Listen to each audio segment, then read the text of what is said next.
paix et la justice s'affirment. El mundo está siendo destruido por unos pocos tiranos, señala el Papa León XIV, quien a su vez denuncia el uso de la religión con fines militares, económicos y políticos, justo en el día en el que Trump publica una imagen con Jesucristo. Saludos, bienvenidos a Euronews Hoy. Esta imagen de Trump no es la primera que estos días genera polémica. El mandatario estadounidense no se disculpa con las palabras en las que llamaba al sumo pontífice débil o terrible por su postura contra la guerra de Irán. Por cierto, ya sabemos más de la visita del Papa a Madrid. Celebrará el Corpus en la capital española y participará en una vigilia con jóvenes en la Plaza Cibeles. España participará este viernes en una reunión convocada por Francia y Reino Unido para intentar desbloquear el estrecho de Ormuz, una misión defensiva con países no beligerantes para garantizar la libertad de navegación. Además, Bruselas ha propuesto como medida contra la crisis energética establecer un día de teletrabajo obligatorio a la semana. Mientras que en Perú, el ultraderechista Aliaga ofrece dinero por obtener pruebas de un supuesto fraude electoral. López Aliaga se disputa voto a voto el pase a la segunda vuelta con el izquierdista Roberto Sánchez, quien le ha arrebatado la segunda plaza cuando el escrutinio alcanza el 89,5% del cómputo de votos. Y en economía, Repsol acuerda retomar el control de sus operaciones en Venezuela tras la flexibilización de sanciones. Vamos con la actualidad del día. Estados Unidos afirma que se está negociando una segunda ronda diplomática con Irán de cara a alcanzar un alto el fuego que muy probablemente se celebrará en Islamabad, la capital pakistaní, durante los próximos días. Una delegación de este estado fronterizo se ha desplazado hasta Teherán para reunirse con funcionarios y ultimar los detalles. La secretaria de prensa de la Casa Blanca, Caroline Leavitt, anunció la noticia el miércoles después de que el presidente Donald Trump declarara con anterioridad que la guerra podría terminar muy pronto y que se está cerca de alcanzar un acuerdo. Lo han oído por parte del vicepresidente y del presidente esta semana. Estas negociaciones son productivas y continúan, y este es el punto en el que nos encontramos. Nos sentimos optimistas ante las perspectivas de llegar a un acuerdo. El presidente lo mencionó en su entrevista de ayer, y es obvio que a Irán le conviene satisfacer las exigencias del presidente. Creo que ha marcado sus líneas rojas en estas negociaciones y por lo tanto seguimos viendo cómo evolucionan. El primer ministro de Pakistán, Shehbaz Sharif, también visitó el miércoles la ciudad saudí de Jeddah, en el Mar Rojo, para analizar la situación en la región con el régimen absolutista arábigo. Islamabad afirma que está comprometida con superar las diferencias entre las partes beligerantes, restablecer la paz y reabrir el estrecho de Ormuz. El Organismo Internacional de Energía Atómica afirma que cualquier acuerdo entre Estados Unidos e Irán para poner fin a la guerra deberá incluir medidas muy detalladas de verificación nuclear. El director general del organismo, Rafael Grossi, advirtió que el amplio programa nuclear iraní requerirá la presencia de inspectores del organismo. Todo ello requerirá la presencia de inspectores del Organismo Internacional de la Energía Atómica. De lo contrario, no tendrán un acuerdo, sino una ilusión de acuerdo.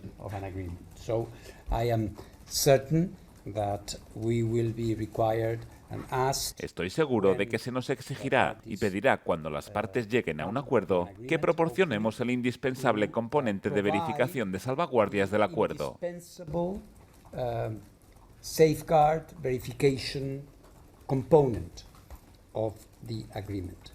Los comentarios de Grossi llegan en un momento en que Irán no ha permitido al organismo acceder a sus instalaciones nucleares bombardeadas por Israel y Estados Unidos durante una guerra de 12 días en junio. También coinciden en el hecho de que una ronda inicial de conversaciones presenciales en Pakistán entre altos funcionarios estadounidenses e iraníes no logró alcanzar un acuerdo el pasado fin de semana. El presidente de Estados Unidos ha afirmado que impedir que Irán obtenga un arma nuclear es un objetivo clave de la guerra.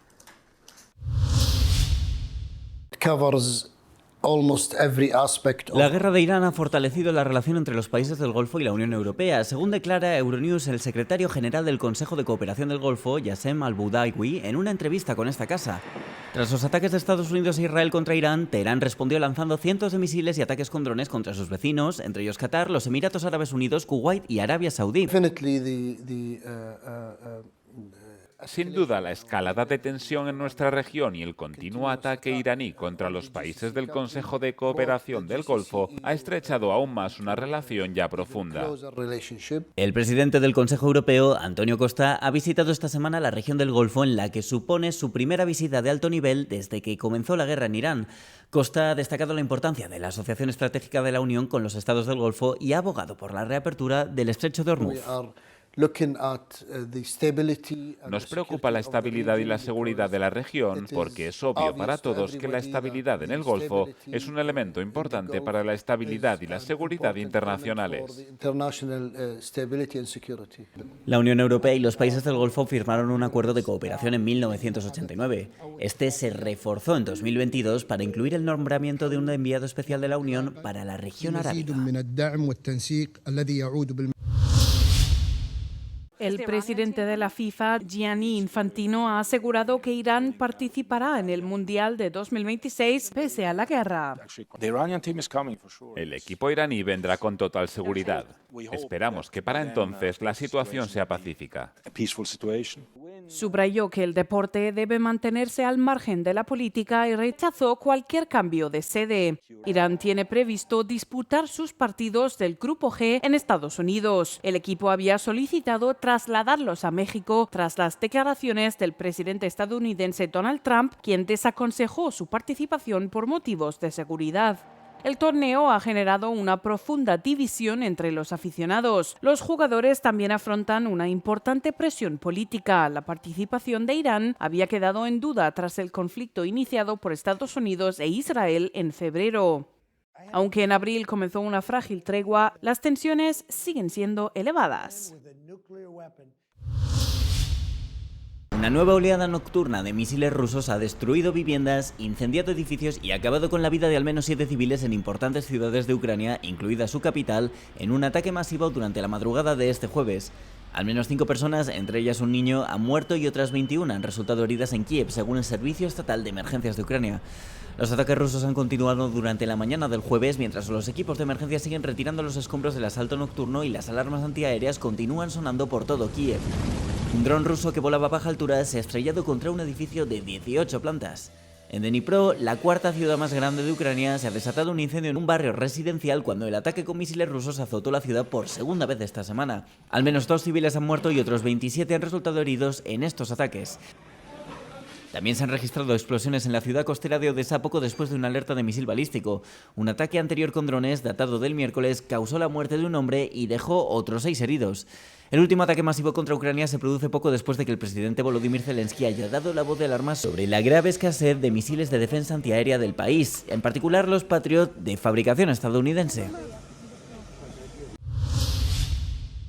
Tras su distanciamiento con Donald Trump, la primera ministra italiana, Giorgia Meloni, estrecha filas con Ucrania. Durante su reunión bilateral con el presidente ucraniano en Roma, la primera ministra confirmó su apoyo total a Kiev y anunció su interés en una iniciativa conjunta de producción de drones entre Italia y Ucrania. Se trata de un nuevo impulso para la industria de defensa ucraniana tras los acuerdos de cooperación firmados en Berlín y Oslo. Italia seguirá promoviendo en el seno del G7 y de la Unión Europea la presión económica sobre la Federación Rusa, que sigue sin mostrar señales concretas de avances en las negociaciones y persiste en los ataques contra civiles y en el bombardeo de infraestructuras esenciales para la población. Tras la cumbre con Meloni, Zelensky se reunió con el jefe del Estado, Sergio Mattarella, quien reafirmó el apoyo de Italia a Ucrania y su respaldo al proceso de adhesión de Kiev a la UE. El primer ministro israelí Benjamin Netanyahu afirma que los ataques en Líbano continuarán mientras su país busca alcanzar su principal objetivo, eliminar la amenaza de Hezbollah. Las fuerzas terrestres israelíes llevan semanas operando en el sur del Líbano, donde han ocupado lo que denominan una zona de seguridad para crear un área de contención frente a las localidades del norte de Israel. Netanyahu ha ordenado ampliar esa zona de amortiguamiento pese a las conversaciones directas con Líbano. Estamos a punto de tomar la localidad libanesa del sur de Binch Bay. Estamos a punto de eliminar este gran bastión de Hezbollah. Al mismo tiempo, di instrucciones ayer a las fuerzas de defensa de Israel para continuar ampliando la zona de seguridad y extenderla también hacia el este, hacia las laderas del Monte Hermón, para poder ayudar mejor a nuestros hermanos drusos en este momento de dificultad. Israel afirma que el grupo respaldado por Irán representa una amenaza existencial debido a su proximidad y que no detendrá los ataques hasta erradicarlo. El miércoles se registró una importante escalada de bombardeos en numerosas localidades y pueblos del sur. Un ataque de triple impacto en la provincia de Meifadún mató a 4 paramédicos e hirió a otros 6 mientras respondían a bombardeos en la zona y atendían a los heridos. Sus ambulancias, como muestran imágenes de cámaras corporales, estaban llenas de civiles heridos en el momento de los ataques, lo que provocó indignación internacional.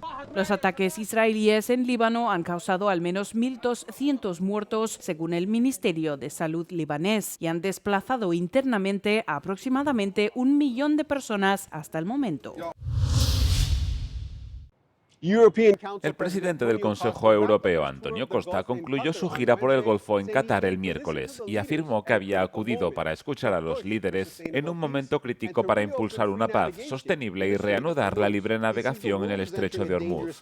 Afirma que el mundo está entrando en un momento peligroso y a menos que los países defiendan el orden internacional basado en normas, la alternativa es el caos. Tras las reuniones celebradas en los Emiratos Árabes Unidos, Arabia Saudí y Qatar, Costa dejó claro que la Unión Europea es un socio fiable para el Golfo para apoyar la estabilidad y la seguridad en la región. En una respuesta a Euronews, afirmó que la Unión Europea desea una cooperación más profunda y más sólida con el Golfo y eso es lo que le han transmitido todos los líderes.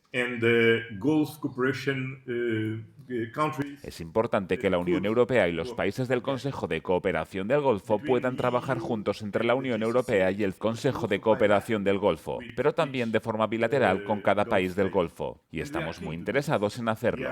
Estamos negociando acuerdos de libre comercio con algunos de ellos y estableciendo colaboración con los demás.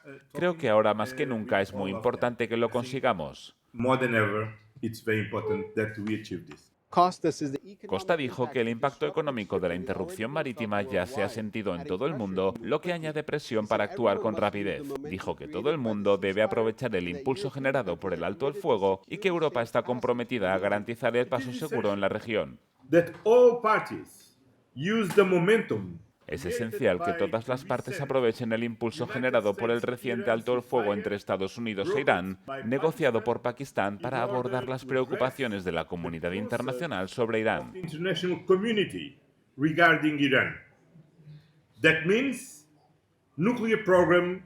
Eso significa el programa nuclear, pero también su programa de misiles balísticos, el apoyo de Irán a grupos afines que desestabilizan la región y el bloqueo de las rutas marítimas internacionales. Esta guerra ya ha traído consecuencias desastrosas que se están sintiendo en todo el mundo. This war has already had disastrous consequences that are being felt all over the world. And that will y que no hará más que empeorar cada día que pase sin que se resuelva este conflicto. Restablecer la libertad de navegación en el estrecho de Hormuz es crucial y urgente, y Europa se compromete a ayudar a garantizar el paso seguro y sin trabas de los buques.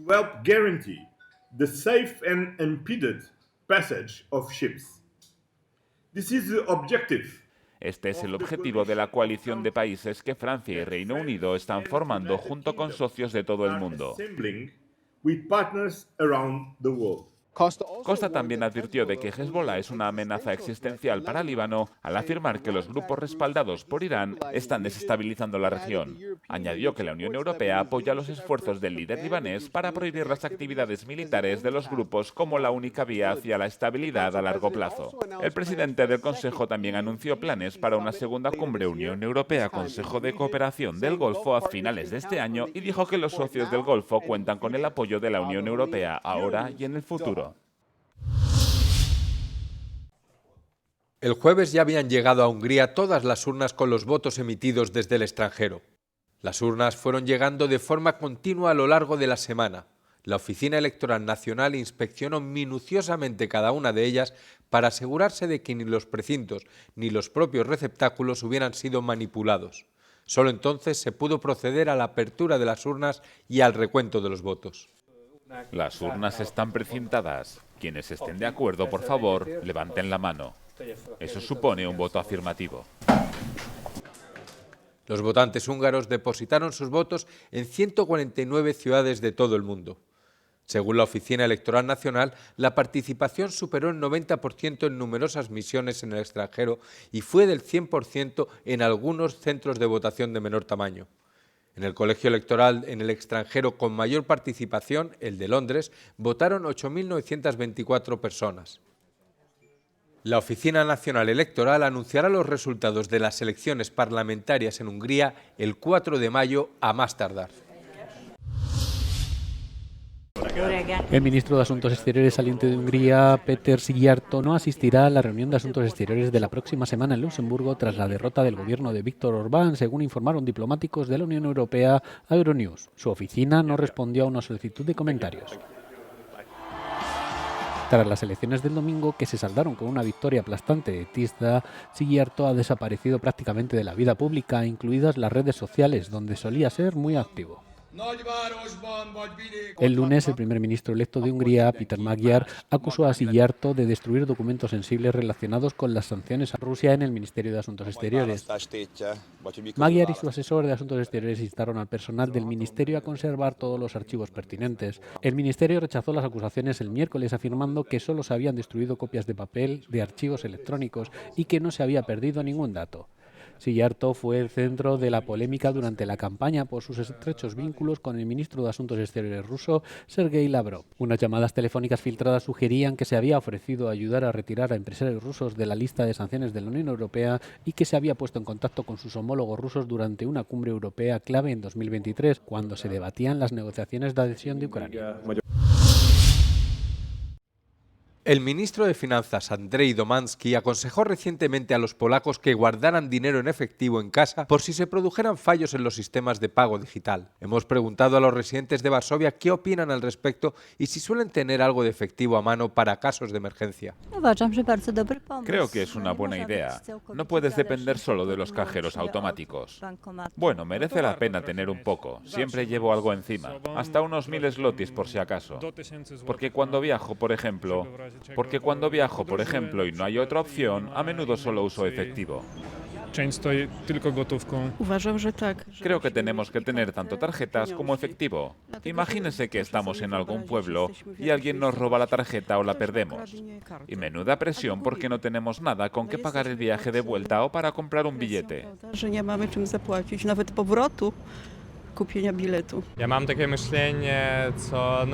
Creo que el dinero en efectivo es lo primero y lo más importante. Y en segundo lugar tengo una tarjeta y algo de dinero en mis cuentas, porque puede tener lugar una guerra, una crisis mundial o algo así. Y sin dinero en efectivo sería una tragedia. Mientras tanto, la Unión Europea está impulsando la idea de un euro digital, lo que podría ayudar a reducir la dependencia de plataformas de pago estadounidenses. No estamos en la zona euro, pero el euro es una forma fiable de dinero en efectivo. No sé cómo lo van a manejar los bancos, cómo lo gestionarán. Creo que la digitalización está avanzando y creo que sería bueno que pudiéramos de alguna manera independizarnos de estas grandes corporaciones. Tras las experiencias de la pandemia y en medio de guerras, ciberataques y apagones continuos, cada vez más personas prefieren tener el dinero en efectivo antes que guardarlo en una nube digital. La aplicación de verificación de edad de la Unión Europea para plataformas en línea está técnicamente lista y se pondrá en marcha pronto, según afirmó el miércoles la presidenta de la Comisión Europea, Ursula von der Leyen, mientras un número creciente de países impulsa planes para restringir el acceso a las redes sociales a los usuarios más jóvenes. Descargas la aplicación y la configuras con tu pasaporte o tu documento de identidad.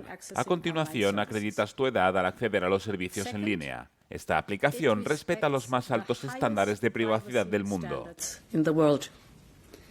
Los usuarios acreditarán su edad sin revelar ninguna otra información personal. En pocas palabras, es una aplicación totalmente anónima.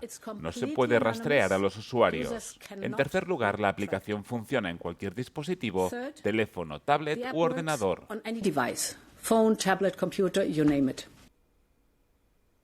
Las autoridades europeas han advertido de que los niños están cada vez más expuestos a contenidos nocivos en Internet, citando como ejemplos el ciberacoso y las funciones adictivas diseñadas para maximizar la participación. Las autoridades afirmaron que el objetivo es desarrollar un sistema único a escala de la Unión Europea, evitando un mosaico de enfoques nacionales. Sin embargo, no proporcionaron un calendario sobre cuándo se implantará plenamente el sistema en todo el bloque, ni anunciaron si se exigirá a las plataformas que lo adopten. La medida está dirigida a las principales plataformas como TikTok, Facebook, Instagram y Snapchat, que han entrado en conflicto con la Ley de Servicios Digitales de Bruselas en materia de seguridad infantil y diseño adictivo.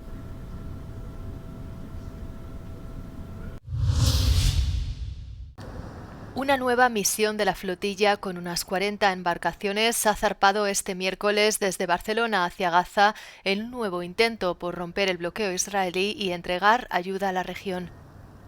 Según los organizadores de la flotilla Global Summit, otros 20 barcos procedentes de Francia y 4 más de Italia se unirán al convoy el 24 de abril, con una escala de una semana en Sicilia para recibir formación en no violencia. Sumud, que significa resiliencia en árabe, pretende reunir a cientos de activistas pro-palestinos de docenas de países. Los barcos de la flotilla son en su mayoría veleros. A finales de 2025, una flotilla inicial de unos 50 barcos, compuesta por figuras políticas como la sueca Greta Thunberg, fue abordada por la Armada israelí en aguas internacionales, lo que constituyó una acción ilegal según Amnistía Internacional. Israel, por su parte, invoca el artículo 51 de la Carta de las Naciones Unidas, afirmando que el bloqueo y la intervención naval son medidas necesarias para impedir el contrabando de armas y materiales de doble uso. La franja de Gaza, gobernada por Hamás, se encuentra bajo bloqueo israelí desde 2007. Las bolsas europeas se mantuvieron en su mayoría estables el miércoles, mientras los inversores sopesaban las señales de que podría ser inminente un avance diplomático en la guerra con Irán. El presidente de Estados Unidos, Donald Trump, afirmó que podrían celebrarse nuevas conversaciones entre Washington y Teherán en Islamabad durante los próximos 2 días, a pesar de la continua incertidumbre sobre los principales puntos de desacuerdo. Los mercados asiáticos registraron subidas generalizadas, con el Kospi de Corea del Sur subiendo un 3% y el Nikkei de Japón ganando un 0,5%. En Wall Street, el S&P 500 sumó un 1,2% a sus ganancias y el Dow Jones Industrial Average subió un 0,7%, mientras que el Nasdaq Composite se disparó un 2%. Mientras tanto, los precios del petróleo también bajaron a medida que crecían las esperanzas de que las conversaciones pudieran evitar un aumento prolongado de los costes energéticos. El crudo Brent cotiza a 80 euros, por encima de su nivel anterior a la guerra de unos 59 euros, pero muy por debajo del máximo de 100. Esto supone un alivio para los países asiáticos que dependen del acceso al estrecho de Hormuz para su suministro de crudo.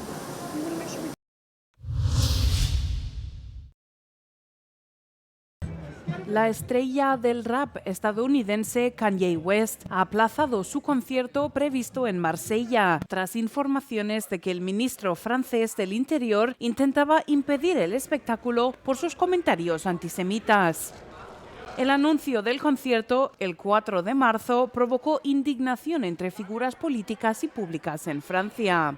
El alcalde de Marsella afirmó también en redes sociales que el cantante no era bienvenido. La actuación estaba prevista para el 11 de junio. El comportamiento reciente del rapero ha generado preocupación no solo en Francia, sino también en otros países. El Reino Unido prohibió la semana pasada su entrada en el país. En mayo de 2025, el artista lanzó una canción titulada Heil Hitler, pocos meses después de poner a la venta camisetas con esvásticas en su página web. La canción fue prohibida por las principales plataformas de streaming.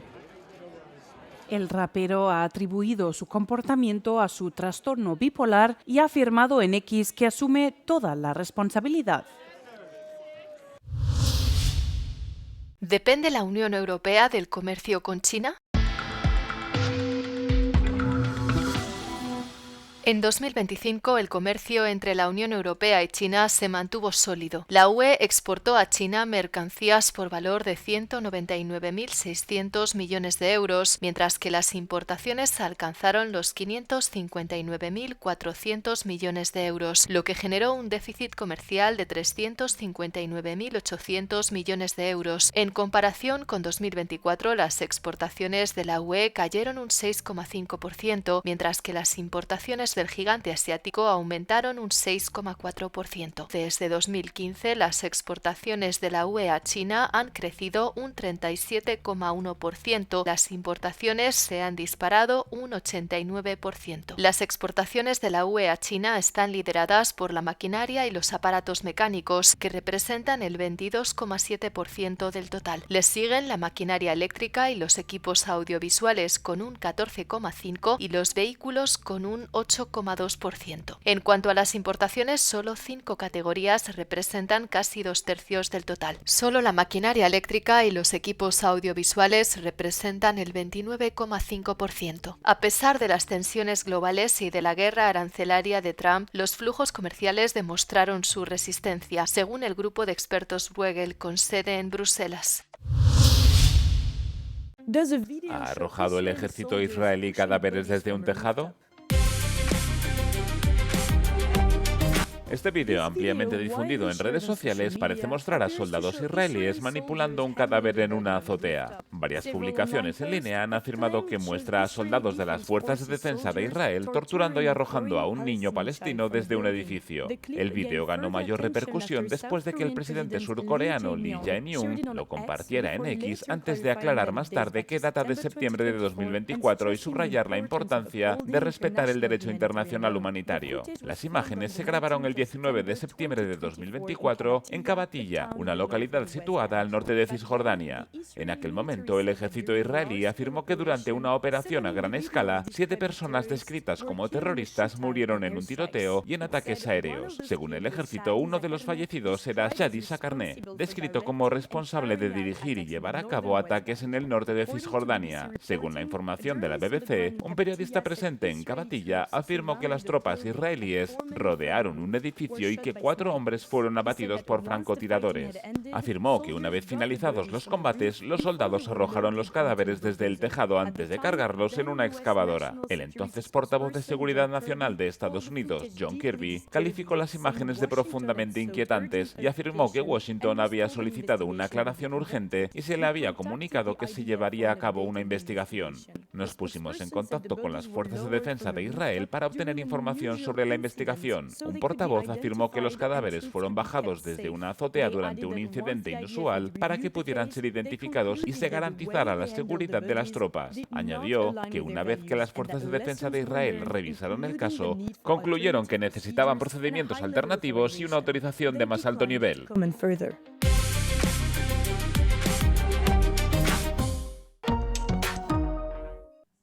Hasta aquí las noticias de este jueves. Gracias por seguirnos y por todos los me gusta que nos dejan. Se quedan con el tiempo y el no comen del día, en el que verán imágenes de la visita del Papa a Camerún.